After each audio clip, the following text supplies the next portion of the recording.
Apparently, there's a new article out that says putting up Christmas decorations early leads to increased happiness. I would like to know who paid for this article and for this research, because I have a strong feeling it's Home Depot or Walmart who wants you to buy new decorations every year.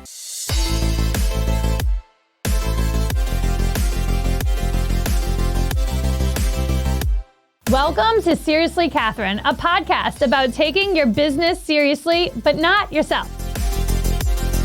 This episode is all about what's hot, what's new, and what's happening in Saratoga Springs and the Capital Region. Okay, this week's hot take is all about Christmas decorations on your house.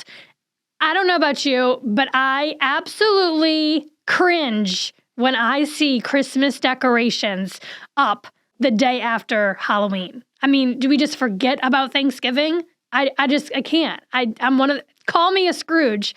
I know that I'm purveyor of fun and I should be all about this, but I'm not. Apparently, there's a new article out that says putting up Christmas decorations early leads to increased happiness. I would like to know who paid for this article and for this research, because I have a strong feeling it's Home Depot or Walmart who wants you to buy new decorations every year, and they want you to buy them sooner in the season.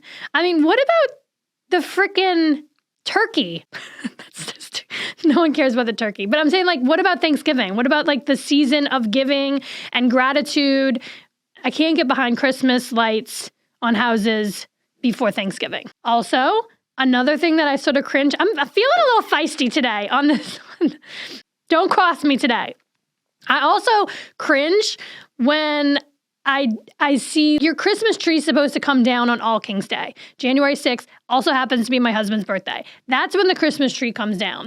I also feel like there's this trend for people to keep their Christmas tree up and just roll it into like the next holiday. So Mardi Gras, for example, for me, or Valentine's Day. No, not okay, guys. Take the damn tree down, put it out in the yard, on the street. Let them come pick up the Christmas tree on January 6th, because that's the day the tree's supposed to come down. I'm just trying to point out that I'm still fun. I mean, my kids were pissed that I didn't put anything out for Halloween. Like, we didn't have any Halloween decorations out. And I feel like we don't stay home for Halloween. We go to a friend's house, so I don't really feel like no one's going to come to the house to trick or treat, so why buy the stuff, right? But I think maybe this has a lot to do with like the house. We're renting a house. It's not our house. It's not our home. It's not the forever home. So maybe that's what's holding me back from like being on board to put out, you know, the door hanger for every season or the Christmas lights the day after Halloween. I don't know. I feel like once we get the forever house, I'll be all about it. But no, I'm not going to be all about it. I'm still in the camp of not putting up Christmas lights until after Thanksgiving. I mean, and maybe this is another debated topic. I'm not big on Black Friday. I used to work in retail, so Black Friday was like hell.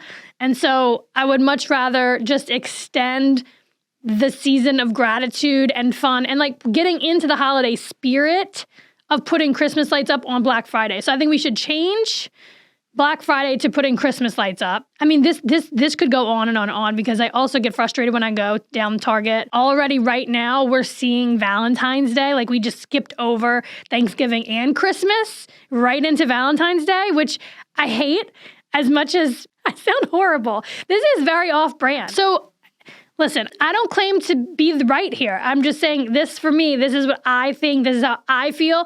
I would love to know how you feel. If you think I am a total Scrooge and need to be changed like this, I need to have an intervention and I need to have a Christmas decor intervention. I don't know. Tell me what you think. Slide into my DMs. Prove me wrong. I cannot get behind skipping Thanksgiving. And that is this week's hot take. So if I offended you on my hot take about when is the right time to put out your Christmas decor on your house, I'm not sorry, okay? It's how I feel. But on next week's hot take, we're going to unpack apologies, saying I'm sorry, privately, publicly, in relationships. I have to get some things off my chest. Okay, so if you know me, you know that I love what I do and I'm a workaholic. So if I ever have a chance to get away, I can't go too far away without my kids and without being so far away from work. The Adelphi is my go-to. What's really great about the Adelphi is that it has everything you need. It's right there on Broadway. It has a restaurant, it's got the breakfast joint, it's got it all. And the room service is amazing. So last Christmas, we did Christmas Day night at the Adelphi. We booked the Polaris Suite, which is really special because it has a hot tub on the balcony.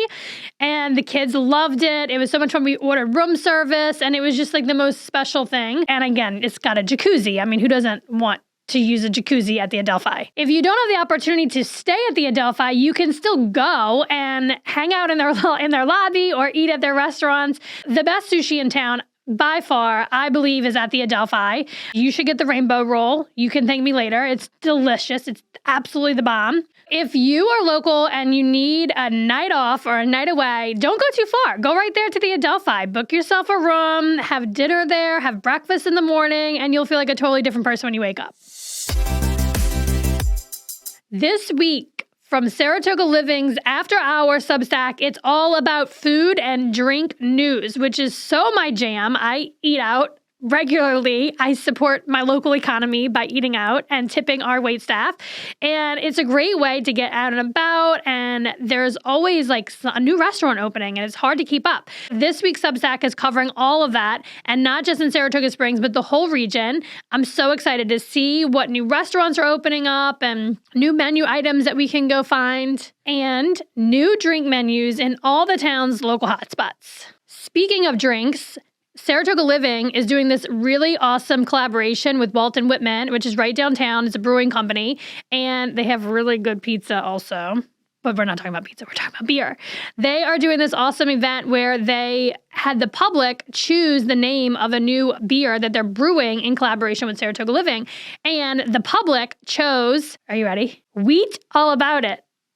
Do you get it? It's wheat beer, and it's also like a nod to journalism and publishing because the brewery is actually in the old Saratogians building. You can buy a ticket on Eventbrite. We'll put a link in the show notes that you can click on and buy a ticket so you can be the first to take this wheat beer in support of local journalism. Thank you for listening to this podcast. And if you want to connect with me, slide into my DMs on Instagram. My handle is Catherine Hover.